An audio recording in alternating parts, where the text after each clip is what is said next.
सर्वांना good morning. तर wave optics या नवीन टॉपिकचं आज तिसरं लेक्चर. सेकंड लेक्चरमध्ये आपण वेव्ह फ्रंट ही कन्सेप्ट पाहिली होती. वेव्ह फ्रंट आणि ती कन्सेप्ट अशी होती की S is the source of light. This source S emit waves in all directions. If c is the velocity of light, then all these waves covers distance ct in time t. That means this wave covers distance ct in time t. This wave also covers distance ct in time t. In this way, all these waves covers distance ct in time t. In other words, all these waves touch simultaneously to a spherical surface whose center is S and radius is ct. Such a spherical surface is called as wavefront. आणि त्याची definition अशी होती, the surface of all points of medium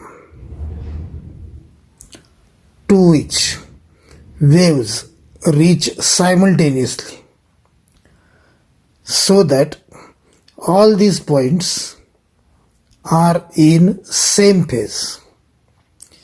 याच्यानंतर त्याचे प्रकारही पाहिले होते.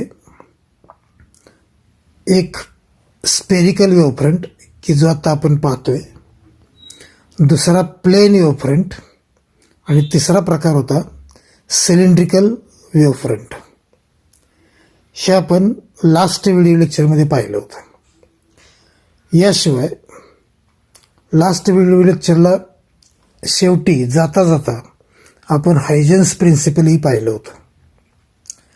मग हे हायजेन्स प्रिन्सिपल आता आपण परत रिपीट करणार आहोत. तर हायजेन्स प्रिन्सिपल याच्यामध्ये 4 स्टेटमेंट आहेत. त्यातलं पहिलं स्टेटमेंट असं आहे, कुठलाही वेव्हफ्रंट असेल, मग तो स्पेरिकल असेल किंवा प्लेन असेल, या वेव्हफ्रंटवरचा प्रत्येक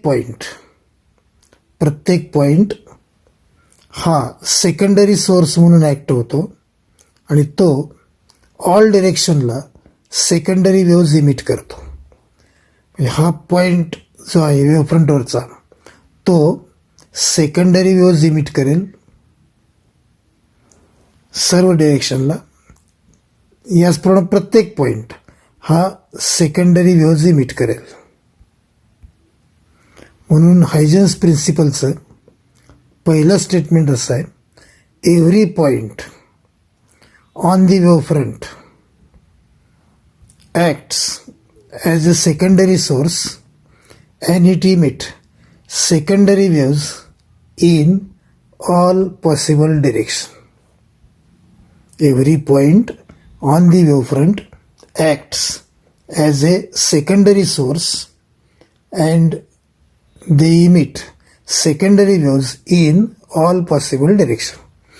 हे जे पॉइंट्स आहेत ते सेकंडरी सोर्सेस आहेत आणि हा मूळ सोर्स आहे की ज्याला आपण प्रायमरी सोर्स असं म्हणतो, की जिच्यापासून हा प्रायमरी वेव्हफ्रंट मिळाला आहे. आणि या वेव्हफ्रंटरचा प्रत्येक पॉइंट हा सेकंडरी सोर्स म्हणून ॲक्ट होतो आणि तो ऑल डिरेक्शनला सेकंडरी वेव्हज इमिट करतो. पहिलं statement, every point on the wavefront acts as a secondary source and it emit secondary waves in all possible direction. So this is first statement, every point on the wavefront acts काय म्हणून, secondary source and it emit secondary waves in all possible direction. So this is first statement of Huygens principle. Secondly,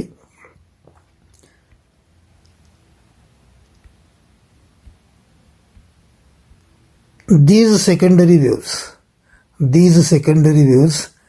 travels with velocity of light in that medium.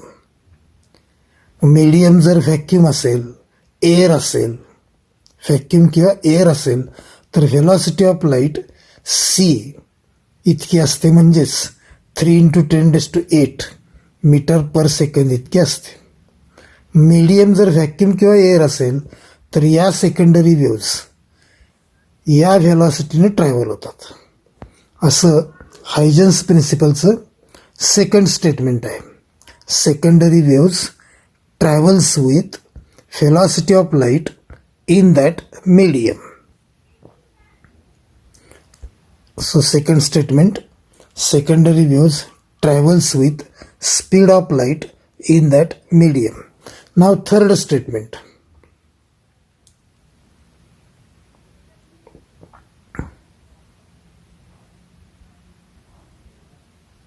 So according to first statement, every point on the wavefront acts as a secondary source and it emits secondary waves in all directions. Third statement असा आहे, the envelope of these secondary waves traveling in forward direction gives new wavefront at later instant. परत एकदा बघा, आशय समजून घ्या. Yes हा source, yes या सोर्सचा हा वेवफ्रंट, यस हा प्रायमरी सोर्स आणि प्रायमरी सोर्सपासून तयार झालेला हा प्रायमरी वेवफ्रंट.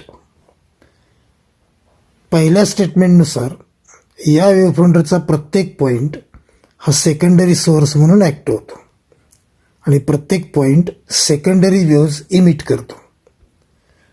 तर या secondary waves emitted by secondary source.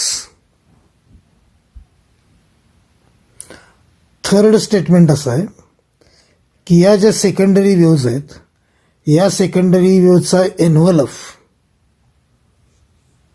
म्हणजेच सरफेस हा नवीन वेवफ्रंट म्हणून ॲक्ट होतो नंतरच्या इन्स्टंटचा. समजा हा मूळचा वेवफ्रंट टी या क्षणाचा असेल तर हा वेवफ्रंट टी नंतरच्या t+dt या क्षणाचा असेल. सेकंडरी वेव्ज पासून तयार झालेला हा जो सरफेस आहे, एन्व्हलप आहे, हा एन्व्हलप नवीन वेवफ्रंट म्हणून ॲक्ट होतो नंतरच्या इन्स्टंटचा. असा थर्ड स्टेटमेंटचा आशय आहे. आणि स्टेटमेंट असं आहे, the envelope of these secondary waves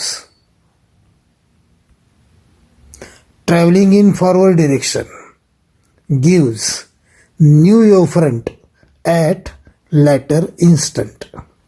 So third statement is envelope of these secondary waves traveling in forward direction gives new wavefront at later instant. आणि चौथं आणि शेवटचं स्टेटमेंटचा जो आशय आहे तो असा आहे की वेवफ्रंटचा प्रत्येक पॉईंट सेकंडरी सोर्स म्हणून ॲक्ट होतो आणि ह्या सेकंडरी व्ह्यूज ऑल डायरेक्शनला सेकंडरी व्ह्यूज इमिट करतो. परंतु ह्या ज्या व्ह्यूज आहेत ह्या फॉरवर्ड ट्रॅव्हलिंग सेकंडरी व्ह्यूज आहेत. फॉरवर्ड ट्रॅव्हलिंग पुढे ट्रॅव्हल होणाऱ्या वेव्हज आहेत.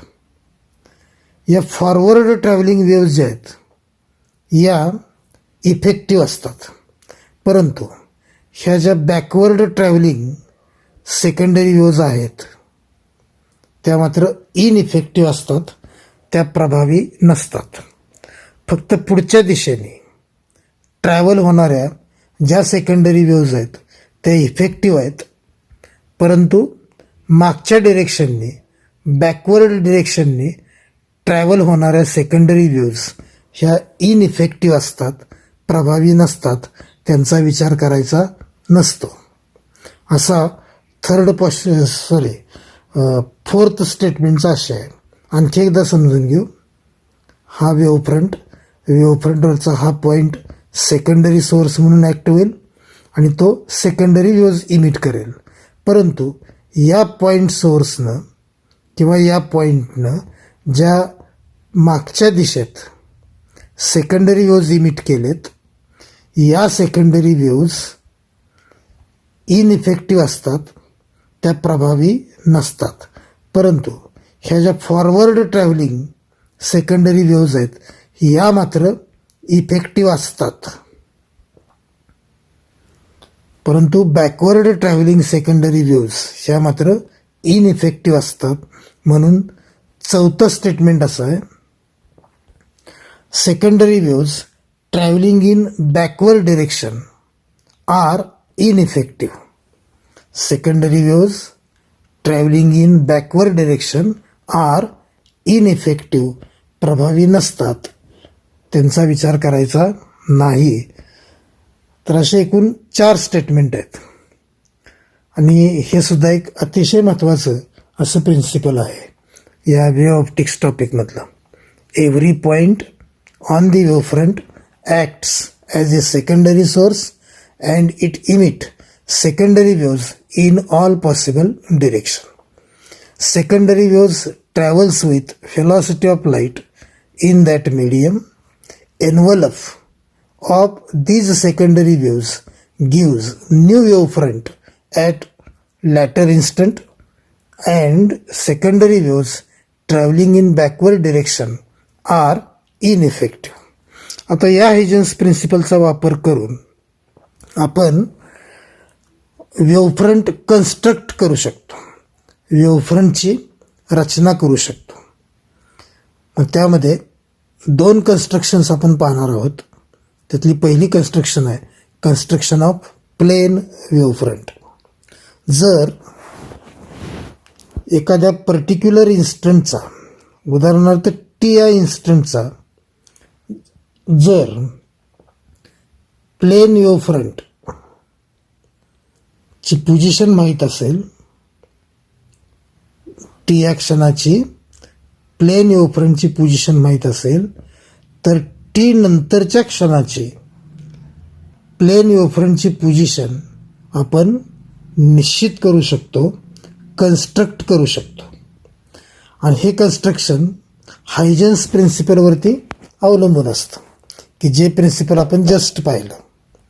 हायजेन्स प्रिन्सिपलच्या आधारे आपण या नवीन वेव्हफ्रंटचे कन्स्ट्रक्शन करू शकतो. जर तुम्हाला एखाद्या पर्टिक्युलर इन्स्टंटचा, पर्टिक्युलर क्षणाचा जर प्लेन वेव्हफ्रंट माहीत असेल, तर हायजेन्स प्रिन्सिपलच्या आधारे आपण या नवीन प्लेन वेव्हफ्रंटची कन्स्ट्रक्शन करू शकतो. आणि ती कशी करायची ते ह्या आर्टिकलमध्ये पाहणार आहोत. आता आर्टिकलमध्ये कन्स्ट्रक्शन ऑफ प्लेन वेव्हफ्रंट, कन्स्ट्रक्शन हा शब्द आहे. कन्स्ट्रक्शन म्हणजे रचना, आणि ह्या ज्या कन्स्ट्रक्शन्स आहेत त्या जॉमेट्रिकल कन्स्ट्रक्शन्स आहेत, की ज्याला मराठीमध्ये आपण भौमितिक रचना असं म्हणतो. की ज्या जॉमेट्रिकल कन्स्ट्रक्शन तुम्ही 9वी-10वीला असताना जॉमेट्रीमध्ये पाहिल्यात. म्हणजे त्या काही अशा होत्या बघा, एखादी रेषाखंड असेल तर त्याची विभागणी करणे, किंवा एखादा ट्रायंगल असेल तर त्या ट्रायंगलच्या तिन्ही व्हर्टेक्सला स्पर्श करणारं सर्कल काढणे अशा कन्स्ट्रक्शन तुम्ही 9वी 10वीला असताना पाहिलेले आहेत. Construction of plane wave front ही सुद्धा एक जॉमेट्रिकल कन्स्ट्रक्शन आहे. त्यामध्ये सुरुवातीला एक फिगर बघू आपण. या फिगरमध्ये ए बी म्हणून जी लाईन दिसते ही प्लेन वेव्ह फ्रंट आहे at T is equal to 0चा. टी इज इक्वल टू 0 या क्षणाचा ए बी हा प्लेन वेव्ह फ्रंट आहे. टी इज इक्वल टू 0 याचा अर्थ सुरुवातीचा वेव्ह फ्रंट हा ए बी आहे आणि तो पूर्ण दाखवलेला नाही आहे, तो थोडासाच दाखवला आहे. याचा आपण असं म्हणू शकतो की ए बी हा प्लेन वेव्ह फ्रंटचा एक छोटासा क्रॉस सेक्शन आहे आणि ए बी कोणत्या इन्स्टंटचा आहे तर टी इज इक्वल टू 0 या इन्स्टंटचा आहे. सुरुवातीला आपण असं म्हणू शकतो की A B is the cross section of plane wave front at T is equal to 0. A B काय आहे तर cross section of plane wave front at T is equal to 0. T is equal to 0 याचा अर्थ सुरुवातीचा plane wave फ्रंटचा cross section हा A B आहे. A B या प्लेन वेव्ह फ्रंटवरती फिगरमध्ये 3 पॉईंट दिसत आहेत, पी क्यू आणि आर. मग पी क्यू आरचं कोणतं एक्सप्लेनेशन देता येईल तर सिम्पल आहे. P Q R the points on the wave front. P Q R काय आहेत तर points on the wave front. आता हायजेन्स प्रिन्सिपल काय सांगतं की वेव्ह फ्रंटवरचा प्रत्येक पॉईंट सेकंडरी सोर्स म्हणून ॲक्ट होतो आणि तो सेकंडरी वेव्ज इमिट करतो. इथं पी क्यू आर हे सुद्धा वेव्ह फ्रंटवरचे पॉईंट्स आहेत आणि हे पॉईंट्स सेकंडरी सोर्स म्हणून ॲक्ट होतात आणि ऑल पॉसिबल डिरेक्शनला सेकंडरी वेव्ज इमिट करतात.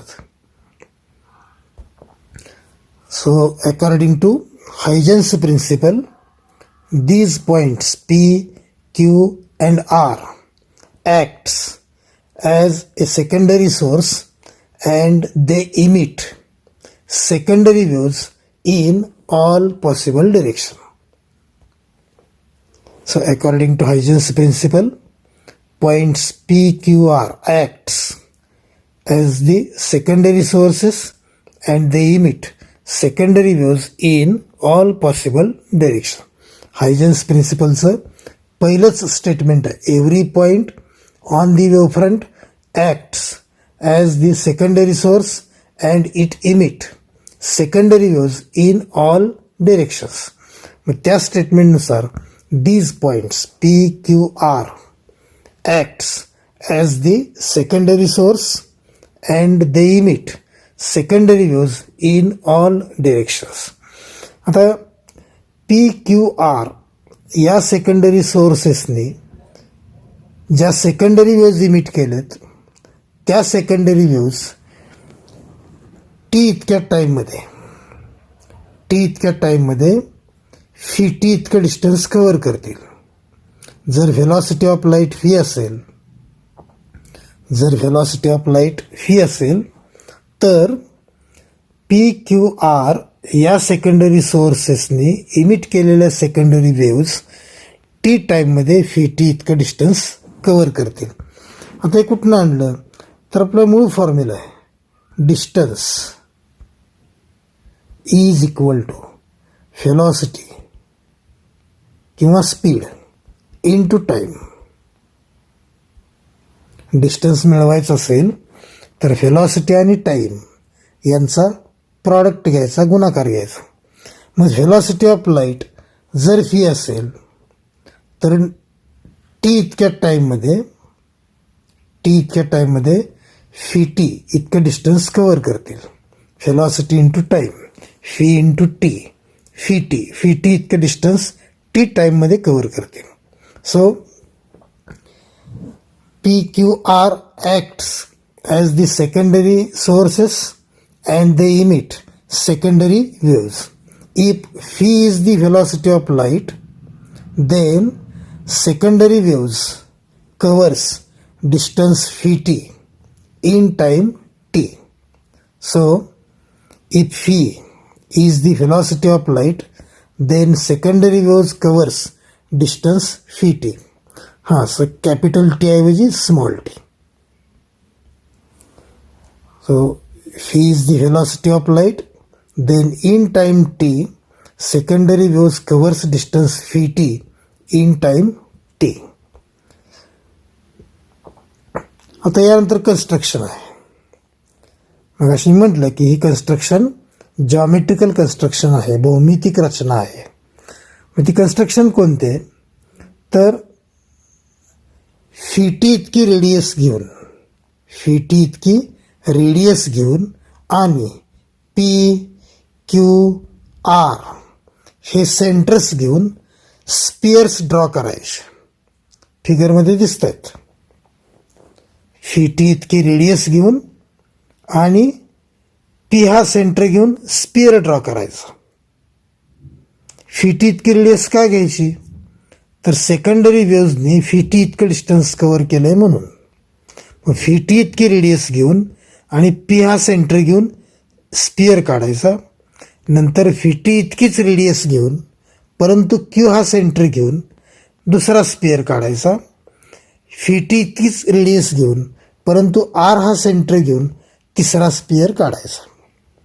थोडक्यात काय, तर phi t इतकी रेडियस घेऊन आणि p q r हे सेंटर्स घेऊन स्पियर्स ड्रॉ करायचे.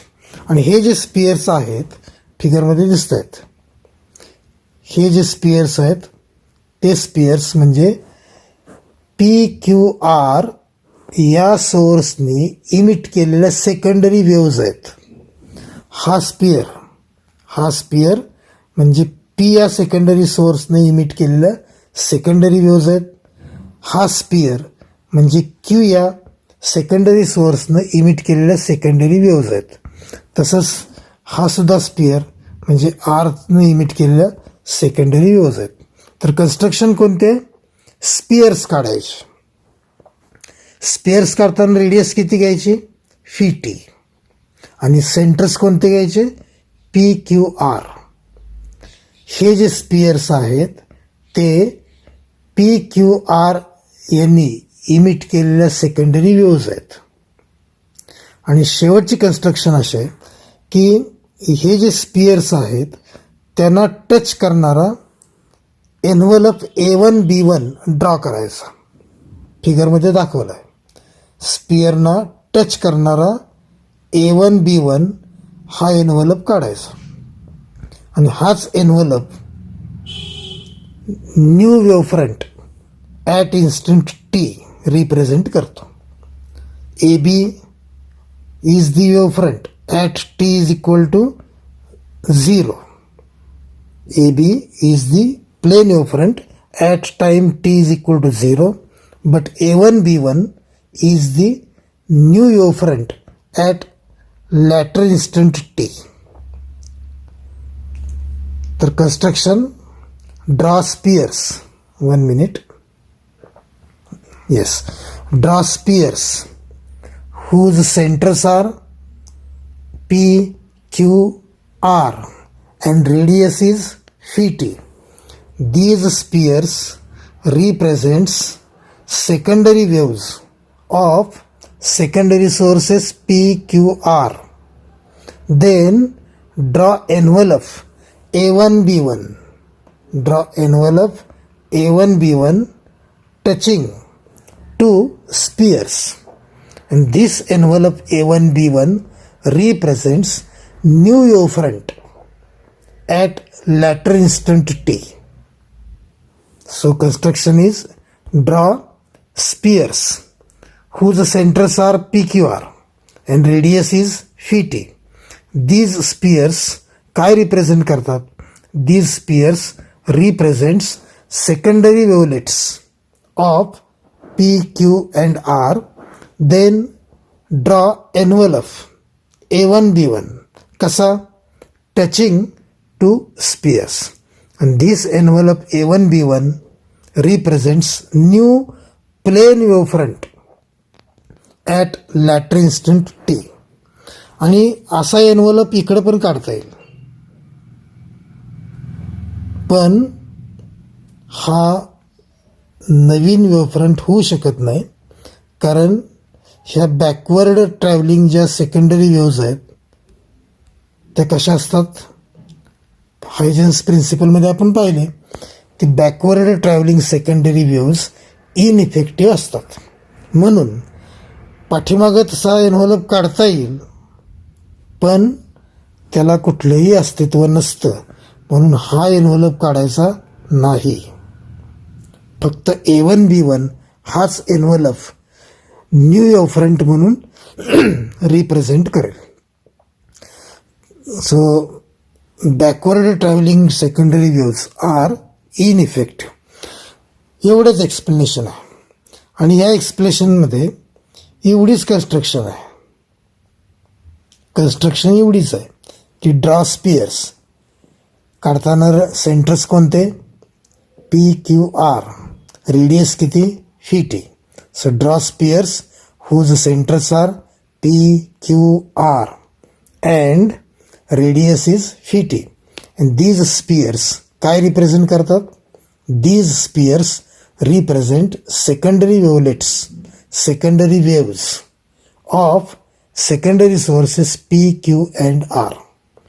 आणि त्यानंतर शेवटची कन्स्ट्रक्शन कोणती, तर draw envelope A1, B1 touching two spheres, and this envelope A1, B1 represents new wavefront at latter instant t.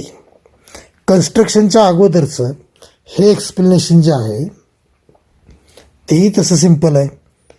AB काय आहे, AB is the cross section of plane wavefront at time t is equal to 0.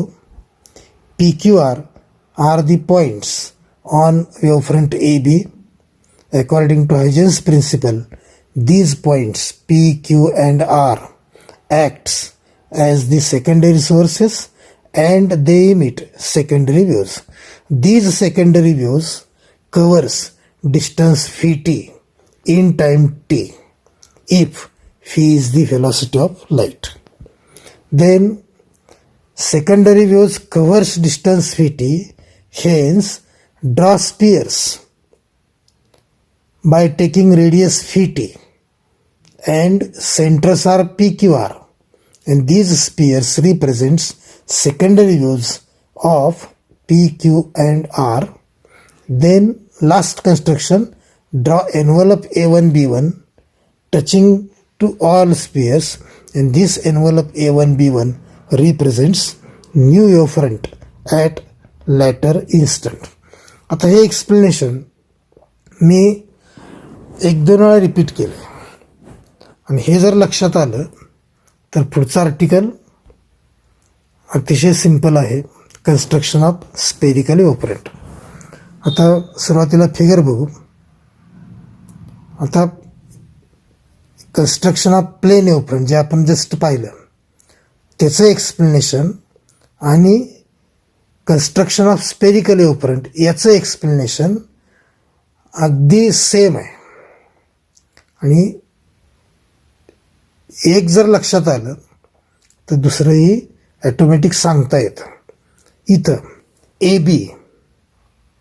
AB is the cross section of spherical wavefront at time t is equal to 0. P, Q, R are the points on wavefront AB. According to Huygens principle, these points P, Q and R acts as the secondary source and they emit secondary waves. They emit secondary waves. If phi is the velocity of light, then these secondary waves covers distance phi t in time t. Secondary waves covers distance phi t, therefore draw spheres whose centers are P, Q, R and radius is Vt, and these spheres represents secondary waves of secondary sources P, Q and R. Then draw envelope A1B1 touching to all spheres, and this A1B1 represents new spherical wavefront at latter instant t. Same explanation आहे जे आपण plane वेव्हफ्रंटच्या कन्स्ट्रक्शनमध्ये पाहिलं ते same explanation आहे. So A B is the cross section of spherical wavefront. मगाशी A बीला आपण म्हटलं cross section of plane wavefront. इथं एवढा बदल करावा लागला की A B is the cross section of spherical wavefront at time t is equal to 0. P, Q, R are the points on the wavefront. These points P, Q, R acts as the secondary source and they emit secondary waves in all direction. If phi is the velocity of light, then secondary waves covers distance Vt in time t. Hence, draw spheres whose centers are P, Q, R and radius is Vt, and these spheres represent secondary wavelets or secondary waves of P, Q, R. Then draw envelope A1B1 touching to spheres.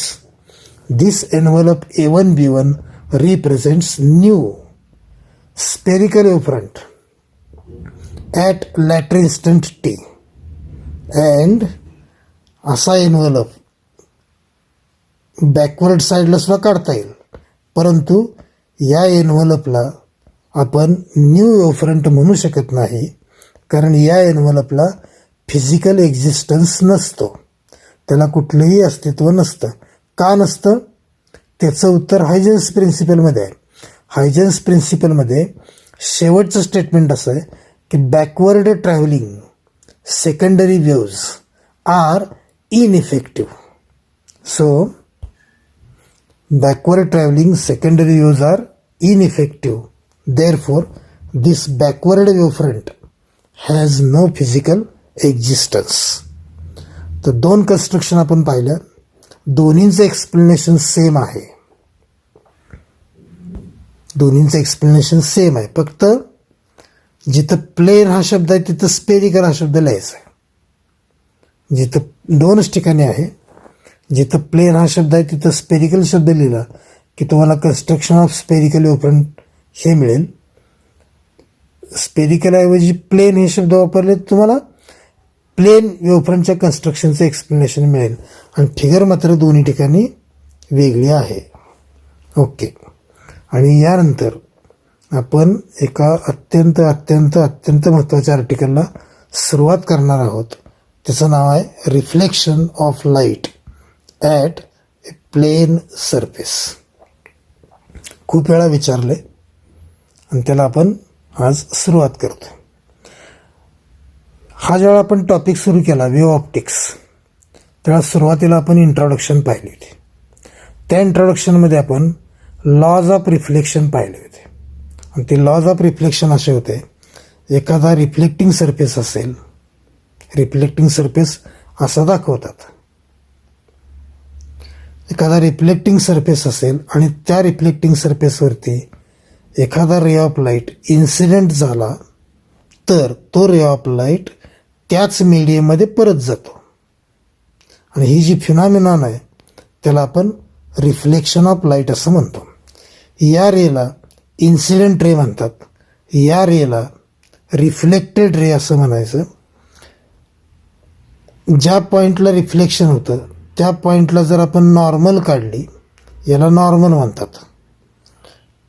ज्या पॉईंटला reflection होतं त्या पॉईंटला जर normal काढली तर incident रेनं नॉर्मलशी केलेला जो अँगल आहे त्याला अँगल ऑफ इन्सिडन्स आय असं म्हणायचं.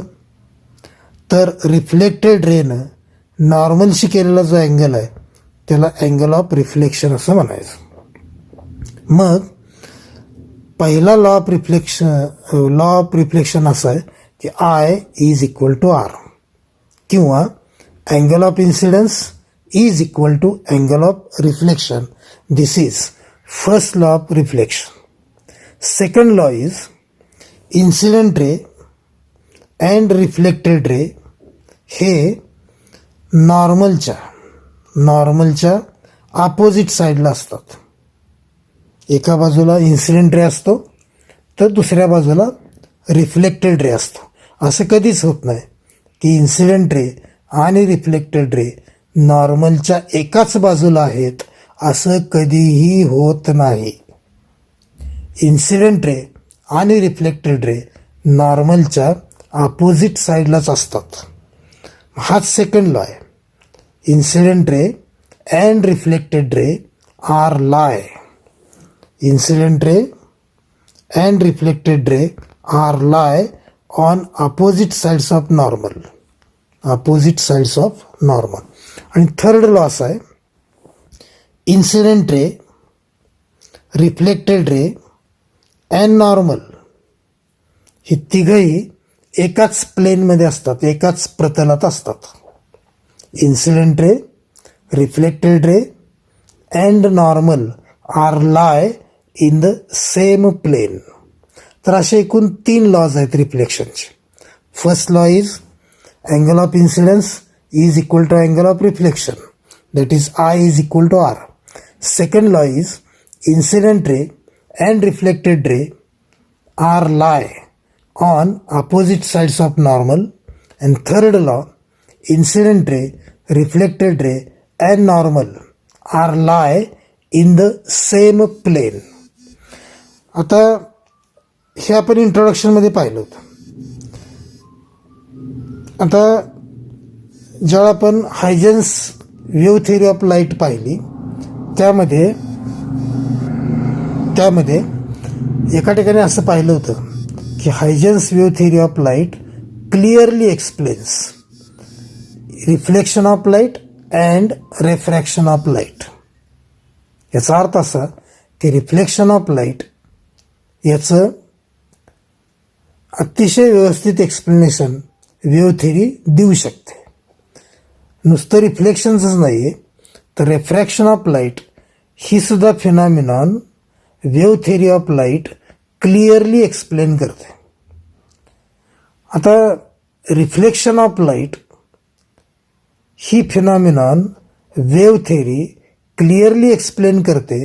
म्हणजे काय करते तर वेव्ह थेअरी रिफ्लेक्शनचे जे 3 लॉज आहेत ते प्रूव्ह करते, सिद्ध करते.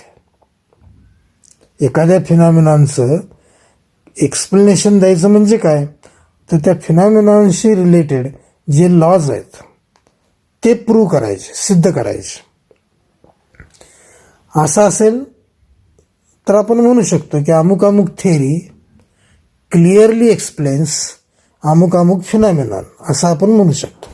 त्या फिनॉमिनॉनचे लॉज एखादी थेअरी क्लिअरली एक्सप्लेन करत असेल, प्रूव्ह करत असेल तर ती थेअरी ती फिनॉमिनॉन क्लिअरली एक्सप्लेन करते असं म्हणायचं. मग या आर्टिकलमध्ये वेव्ह थेअरीच्या आधारे रिफ्लेक्शनचे 3 लॉज प्रूव्ह करायचे आहेत, सिद्ध करायचे आहेत. आणि सुरुवातीला फिगर आहे. फिगर थोडीशी कॉम्प्लिकेटेड आहे. लक्ष दिलं, नीट ऐकलं, अनेक वेळा ऐकलं, पाहिलं तर हे सोपं वाटेल. तर MN हा रिफ्लेक्टिंग सरफेस आहे. फिगरमध्ये दिसतो MN. So this MN is the reflecting surface, किंवा त्याला आपण मिरर म्हणू शकतो. मिरर. या रिफ्लेक्टिंग सरफेसवरती AB हा प्लेन वेव्ह फ्रंट, AB हा plane wave front obliquely incident होतोय. ऑब्लिकली याचा अर्थ तिरका. ऑब्लिकली इन्सिडेंट होते. आता समजा मिरर असा असता, MN रिफ्लेक्टिंग सरफेस MN जर असा असता आणि प्लेन वेव्हफ्रंट या पद्धतीनं येऊन एम वरती इन्सिडेंट झाला असता तर आपण असं म्हटलं असतं की दिस वेव्हफ्रंट incident normally, this wavefront incident normally on MN असं म्हटलं असतं. परंतु या वरच्या फिगरमध्ये ए बी हा प्लेन वेव्हफ्रंट या पद्धतीनं इन्सिडेंट होत नाहीये, नॉर्मली इन्सिडेंट होत नाहीये, तर तो तिरका म्हणजे ऑब्लिकली इन्सिडेंट होतोय. So Mn is the reflecting surface. Mn is the reflecting surface and AB is the plane wavefront which incident obliquely on Mn. आता AB हा जो प्लेन वेव्हफ्रंट आहे तो दोन इन्सिडेंट रेमध्ये बंदिस्त आहे. ते दोन रेस कोणते आहेत? तर एक आहे आर ए आणि दुसरा आहे क्यू बी. या दोन इन्सिडेंट रेजमध्ये ए बी हा प्लेन वेव्हफ्रंट बंदिस्त आहे, त्याच्यामध्ये तो सामावलेला आहे. हे या फिगरचं सुरुवातीचं एक्सप्लेनेशन आहे. एम एन काय आहे? M N is a reflecting surface. A B काय आहे? A B is the plane wavefront which incident obliquely on Mn, and plane wavefront AB is bounded by two incident rays. One is RA and second is QB. हे फिगरचं सुरुवातीचं explanation. 1 minute. Yes. Mn is the reflecting surface. AB is the plane wavefront which incident obliquely on reflecting surface Mn, and this plane wavefront AB is bounded by two incident rays RA and QB. आता या सुरुवातीच्या explanation नंतर आपण पुढे जाऊ. Yes, वेव्हफ्रंट Mn वरती incident होताना obliquely incident होतोय आणि त्यामुळं Mnला सर्वात आधी ए या पॉइंटला टच करेल आणि सर्वात शेवटी कोणत्या पॉइंटला टच करेल? तर सी या पॉइंटला. लक्षात येते का बघा? जर Mn हा रिफ्लेक्टिंग सरफेस असा असता आणि प्लेन वेव्हफ्रंट ए बी या दोन रेजमध्ये बाउंड झालेला प्लेन वेव्हफ्रंट ए बी जर या पद्धतीने इन्सिडेंट झाला असता तर तो एमएनला सर्व पॉईंटला एकाच वेळी टच केला असता. नॉर्मली इन्सिडेंट झाला असता तर ए बी या प्लेन वेव्हफ्रंटनं एमएनच्या सर्व पॉईंटला एकाच वेळी टच केला असतं. परंतु या फिगरमध्ये ए बी हा प्लेन वेव्हफ्रंट नॉर्मली इन्सिडेंट होत नाही आहे, तर तो ऑब्लिकली इन्सिडेंट होतोय. आणि तो कसा आला आहे? तर तो पहिल्यांदा इथं होता, परत पुढं आला, परत पुढं आला, परत इथं आला. आता तो पुढं कसा येईल? इथं येईल, इथं येईल, इथं येईल, इथं येईल. या पद्धतीनं तो इन्सिडेंट होतोय एम एनवरती.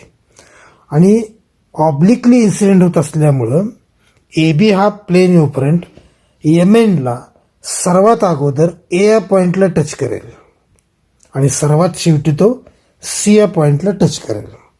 आणि तेच इथं म्हटलंय की wavefront A B reaches M N कसा?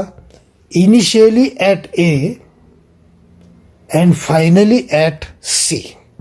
सुरुवातीला ए या ठिकाणी पोचेल तो आणि नंतर सर्वात शेवटी तो सी या ठिकाणी पोचेल.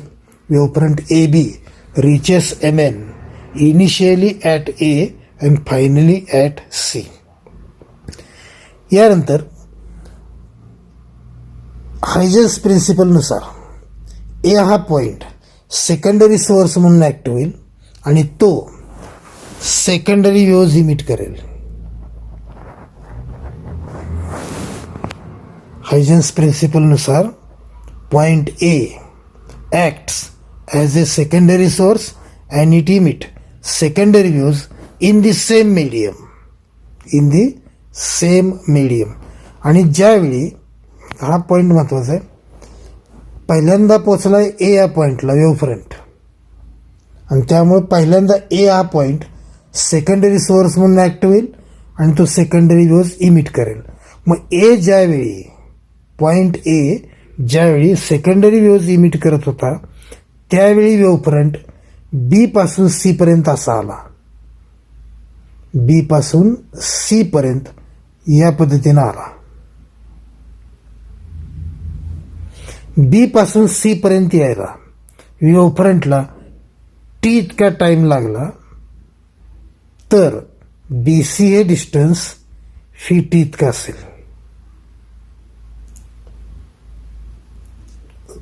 सॉरी, टी या टाइममध्ये जर वेव्ह फ्रंट बी पासून सी पर्यंत आला असेल आणि फी ही व्हेलॉसिटी ऑफ लाईट असेल, तर बी सी हे डिस्टन्स फी टी इतका असेल.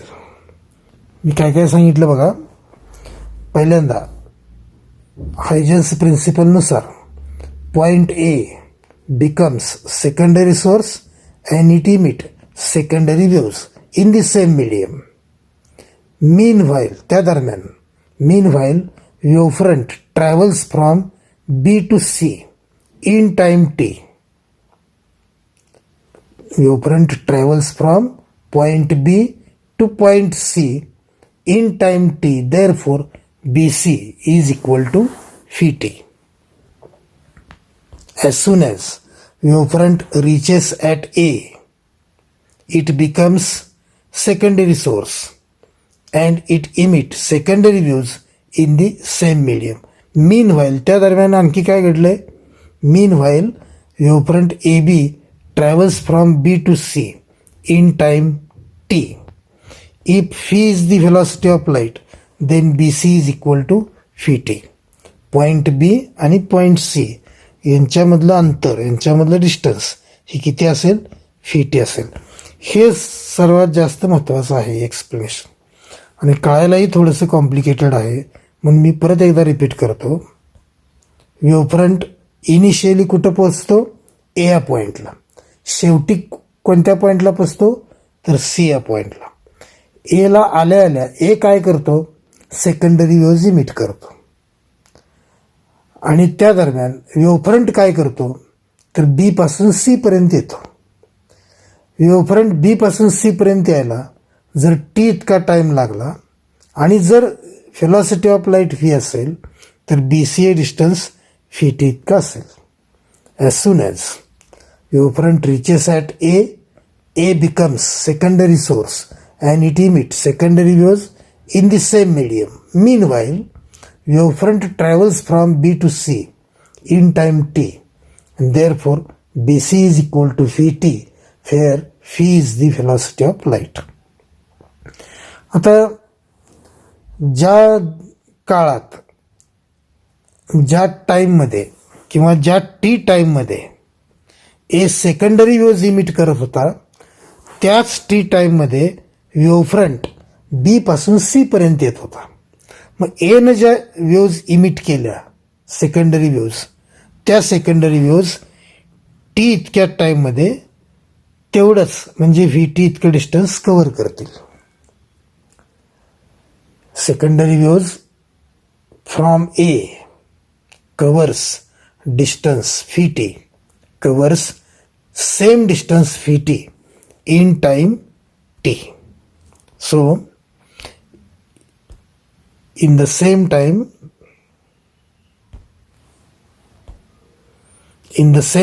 t, secondary waves from A covers same distance phi t in the same medium. मग जर A च्या सेकंडरी वेव्स, ए ने इमिट केलेल्या सेकंडरी वेव्स दाखवायच्या असतील, रिप्रेझेंट करायचे असतील, तर हेमिस्फिअर काढायचं. हेमिस्फिअर याचा अर्थ अर्धा स्पिअर. हेमिस्फिअर काढायचा.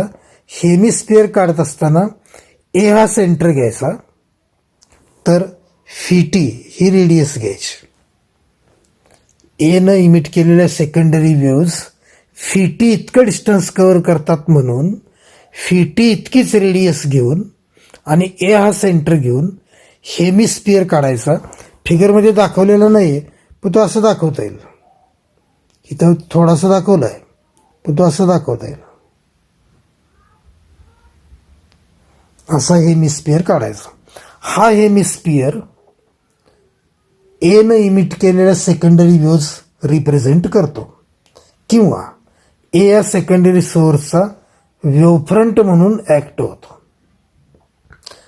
त्यानंतर एक कन्स्ट्रक्शन आहे की हेमिस्फिअरला सी ही टँजंट काढायची. सी ही टँजंट काढायची. ही टँजंट सी रिफ्लेक्टेड प्लेन वेव्हफ्रंट म्हणून रिप्रेझेंट होते. सी ही रिफ्लेक्टेड प्लेन वेव्हफ्रंट म्हणून ॲक्ट होते. कन्स्ट्रक्शन कोणती केली तर एक, draw hemisphere whose center is A and radius is phi. This hemisphere represents secondary wavefront of secondary source A, and then draw tangent C. Draw tangent C to hemisphere, and this tangent C represents reflected plane wavefront. And this reflected plane wavefront is bounded by two rays. One is AE and second is त्याला आपण नाव देऊ CF. So reflected plane wavefront C bounded by two rays AE and CF.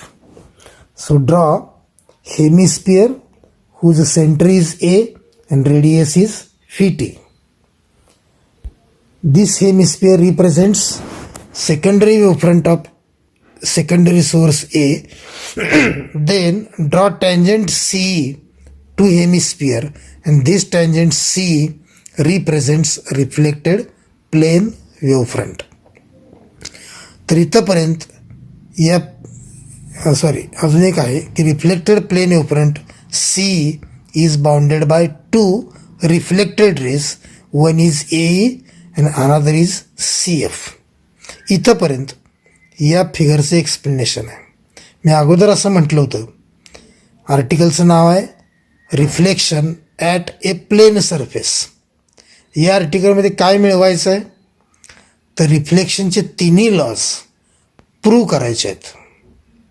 आणि तिन्ही lodge prove करण्यासाठी जी figure आपण पाहिली त्या फिगरचं explanation इथंपर्यंत आहे. अजून आपण प्रूफ पाहिलेली नाही आणि राहिलेल्या वेळेत ती होणार पण नाही. त्यामुळं आपण इथं थांबणार आहोत. परंतु पुढच्या व्हिडिओ लेक्चरमध्ये आपण हे एक्सप्लेनेशन परत एकदा पाहणार आहोत. परत एकदा मी रिपीट करणार आहे. परंतु तुम्हीसुद्धा नेक्स्ट लेक्चरच्या अगोदर हा एकदा व्हिडिओ परत एकदा पाहायचा आहे. हायजिन्स प्रिन्सिपल पाहायचं आहे आणि या फिगरचं एक्सप्लेनेशनसुद्धा पाहायचं आहे. तर आपण थांबूया. धन्यवाद.